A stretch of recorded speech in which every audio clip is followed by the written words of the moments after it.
Assalamu alaikum. My name is Imran and I'm talking from a psychology lectures and discussions platform. Today we will discuss about id, ego and superego. This topic is basically from the Sigmund Freud school of psychology named as Psychoanalysis. In our last lecture we have discussed about conscious, preconscious and unconscious. If you have not watched my last lecture, then you may go to my YouTube channel and can watch that lecture too from my videos. Today, without wasting any time, we will start our lecture. First, what is id, ego and superego? According to Sigmund Freud, human personality is complex and has more than single component. Basically, in psychoanalytic theory of Sigmund Freud, personality is composed of three elements. These three elements are known as id, ego and superego.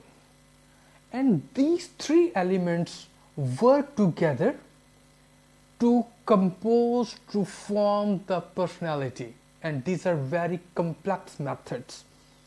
And all these three elements have interaction between each other. It is linked with the ego and it is also linked with the superego.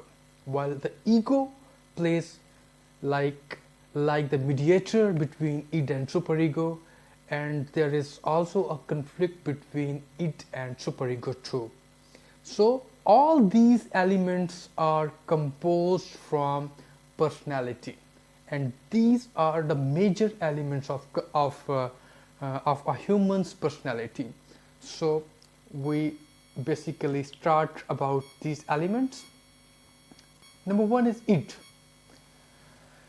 Id is the only component of personality that is present from the birth. Meaning that if a child came in this world, then he already has the element of id. He already has the personality component of id. Basically, it is driven from the pleasure principle, which strives for immediate gratification of all desires, wants and needs. Basically, the id wants satisfaction at any cost, and they basically gain satisfaction from the immediate pleasure. And we can say that id works through the pleasure principle.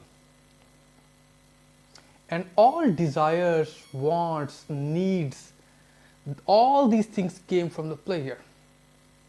For example, if a child weeps for the food, till the arrival of food, the child will continuously cry or weep. And when the food will come, that might be milk, that might be the other foods, and when the food will come in front of him or her, then the child will stop crying, will stop weeping.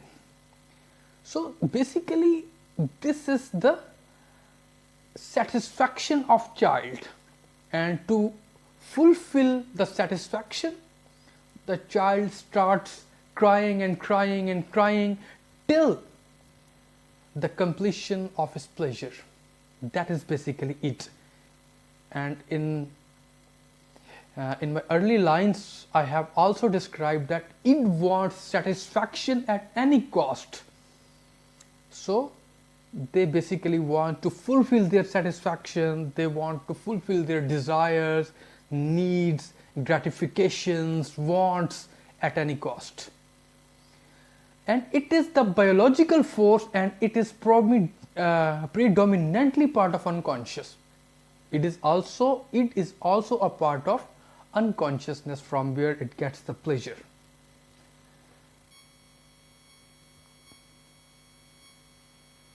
I have explained this example that when the child will feel hunger or uncomfortable, he or she will cry until the demand of the id are satisfied.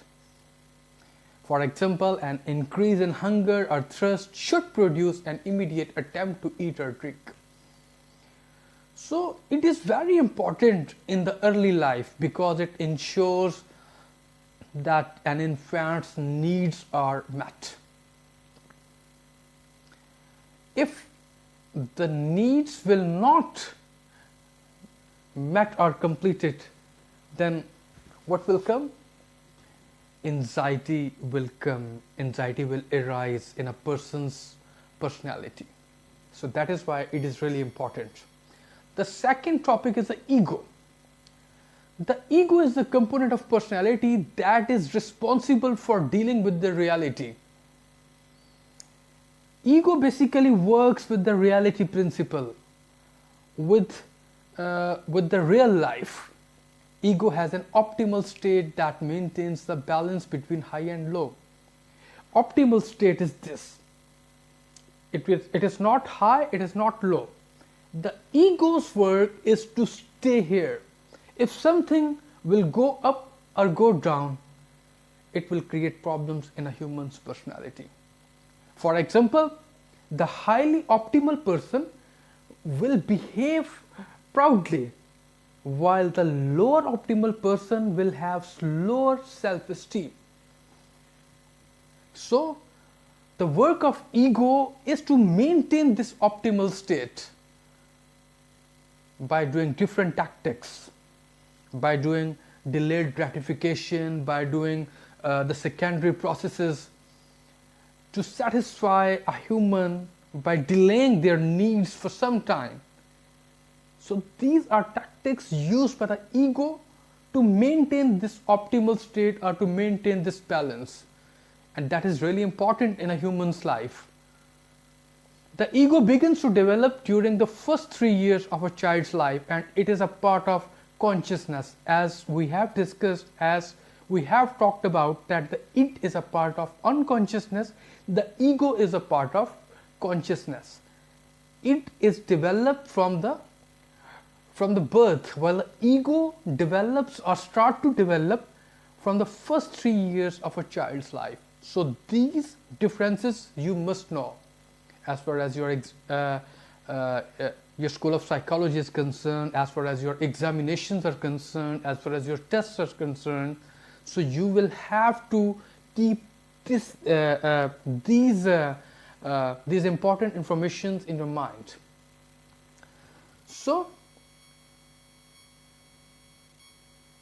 ego works under the reality principle we have discussed, which strives to satisfy the id desires in a realistic and socially appropriate ways. For example, desires could be different too.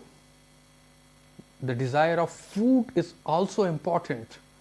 But when a child grows, he must know that there are some norms of the society that everyone should follow. So that learning arises from the ego. So ego tries to satisfy its desires in a socially appropriate and realistic ways. Ego moderates between id and superego. Ego tries to satisfy both of them in a realistic way, in socially appropriate way. In many cases, its impulse can be satisfied through a process of delayed gratification. The ego will eventually allow the behavior, but only in the appropriate time and place. So, ego few times delay their gratification, delay the id's gratification. For example, if there are examination of a person and that person desires to watch a movie or to play a game, while his examinations, preparations are not completed, then the ego will try to understand, then ego will try to satisfy that person, that please keep your desires a little delay, or to delay your desires till the completion of examination. When the exams will be finished, then you can watch your movie, or you can try to do different stuffs which you want to do, but to delay that gratification for some time. So that is the responsibility of ego to try to satisfy that individual.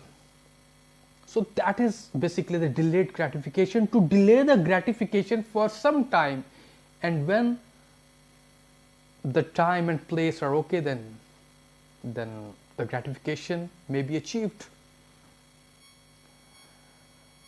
Another thing that ego do, that is the secondary process. The ego also discharge tension, basically try to make some substitute or alternate of a need. That is the secondary process. Superego, the last component of personality, is the superego. The superego is an aspect of personality that holds all our internalized moral standards, ideals we acquire from both parents and society. Our sense of right and wrong, the superego provides guidelines for making judgments.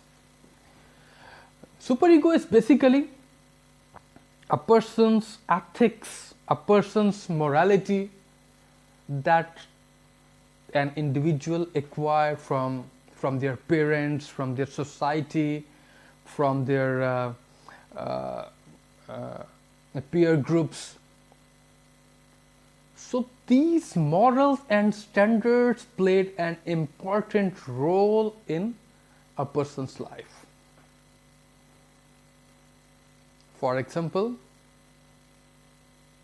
if a person has highly moralized or has very kind and optimistic approaches, then his superego level must be high.